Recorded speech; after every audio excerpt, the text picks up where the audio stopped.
दोस्तों, इस वक्त की बड़ी खबर उत्तर प्रदेश से एमआईएम पार्टी के जानिब से पीड़ित परिवार को इलाज के लिए 50-50 हजार रुपए का चेक दिया गया है। पूरी खबर हम बता रहे हैं। इस वक्त उत्तर प्रदेश नगर निकाय चुनाव जीतने के बाद सबसे पहले फलाही कामों को एमआईएम पार्टी की जानिब से किया जा रहा है। यानी मुरादाबाद में सड़क हादसे का शिकार 4 परिवारों के इलाज के लिए एमआईएम पार्टी की जानिब से 50-50 हजार रुपए का चेक दिया गया है।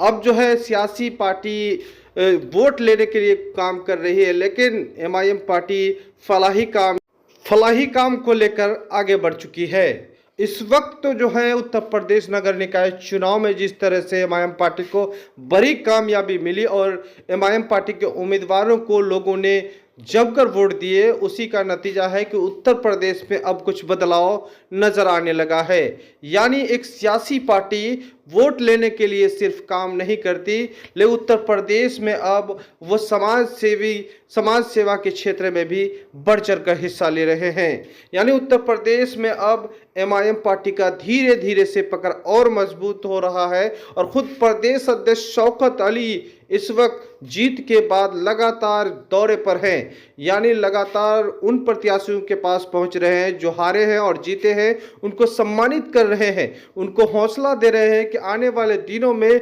फिर से चुनाव लड़ा जाएगा, बड़ी मजबूती के साथ चुनाव लड़ेंगे और जो जमीनी स्तर पर बुनियादी जो मसाइल हैं उनका हल करना हमारी जिम्मेदारी है।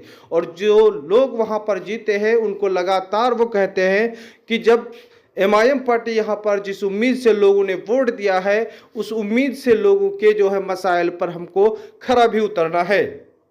उत्तर प्रदेश में अब 2024 को लेकर तैयारियां जोर पर है और खुद प्रदेश अध्यक्ष शौकत अली लगातार जो है दौरे पर हैं, रणनीति तैयार कर रहे हैं 2024 का।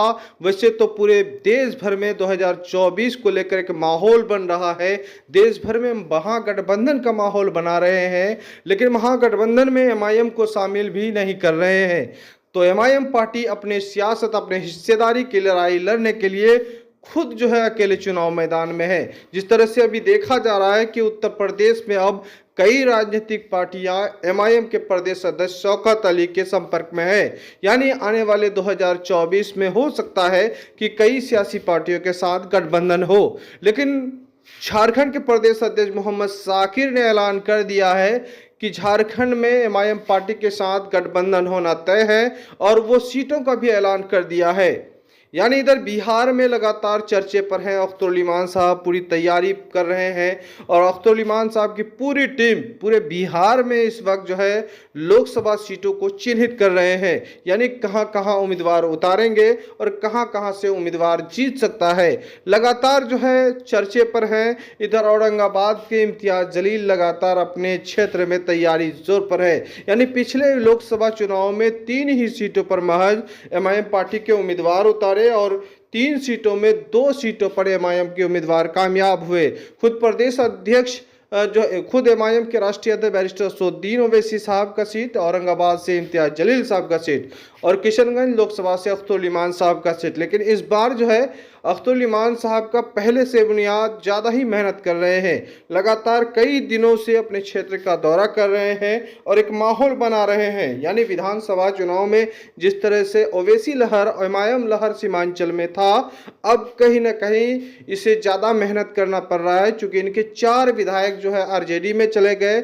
उसके बाद जो है उसे उम्मीद है कि ये विधायक गए हैं, यहाँ के लोग नहीं गए हैं और यहाँ के लोगों से एतमाद है कि अब यहाँ के लोग एक विकल्प चुनेंगे। चूँकि लगातार कांग्रेस यहाँ पर जीतता आ रहा है, एमआईएम को लोग पसंद करते हैं और करने भी लगे हैं, लेकिन यहाँ के लोगों का मानना है कि असदुद्दीन ओवैसी के बाद अख्तर उल इमान साहब जो है वो पार्टी बदल नहीं सकते हैं। भले ही 4 विधायक चले गए, लेकिन पूरा एतमाद है अख्तर उल इमान पर और इस बार जो है अख्तर उल इमान साहब को लोग जो है विकल्प के तौर पर वोट दे सकते हैं। फिलहाल उनका मेहनत जारी है और लगातार जो है जनसंपर्क अभियान चला रहे हैं, अपने सियासी पैगाम को लेकर लोगों के बीच पहुंच रहे हैं और सियासी बेदारी में लगे हैं, लोगों को जो है सियासी और समाजी मुद्दे पर बातचीत कर रहे हैं। इधर जो है माहौल बिल्कुल गर्म हो चुका है। उत्तर प्रदेश के बाद से, नगर निकाय चुनाव के बाद से अब देश भर में एक चुनावी माहौल गर्म धीरे धीरे हो रहा है। यानी लोकसभा चुनाव की तैयारी सभी राजनीतिक पार्टियां जोर पर है, सभी लोग अपने गठबंधन के तलाश में है। लेकिन मजलिस इत्तेहादुल मुस्लिमीन जो है इस वक्त गठबंधन की कोई तलाश नहीं है, चूंकि उनके साथ कोई गठबंधन करने को तैयार नहीं है। हालांकि संकेत ये मिल रहा है कि छोटे छोटे दल गठबंधन में शामिल होंगे, लेकिन फिलहाल अख्तरुल ईमान साहब भी अकेले मैदान में है। तो उधर एमआईएम के राष्ट्रीय अध्यक्ष बैरिस्टर सौद्दीन ओवैसी साहब और औरंगाबाद से इम्तियाज जलील साहब। फिलहाल उत्तर प्रदेश में रणनीति तैयार हो रहा है। देखना यह है कि उत्तर प्रदेश सहित पूरे देश भर में इस बार किस तरह का माहौल होगा। एमआईएम को लोग जो है बड़ी संख्या में पसंद करते हैं। अब वोट का इस्तेमाल लोकसभा चुनाव में किस तरह कर पाएंगे, पूरा अपडेट देंगे। तब तक